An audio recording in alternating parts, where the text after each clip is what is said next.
Wait, what if this song was an AI?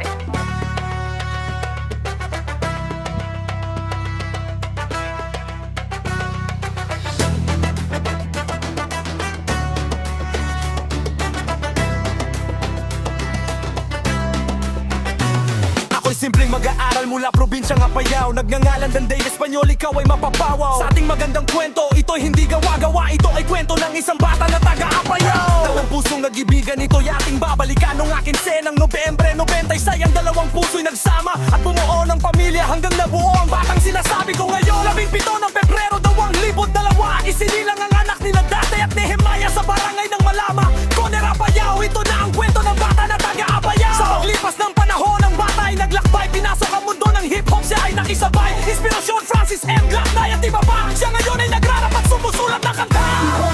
Duhon dun sa amin ang galing, ang kwento ng batang taga-Apayao. Duhon dun sa amin ang galing, ang kwento ng batang taga-Apayao.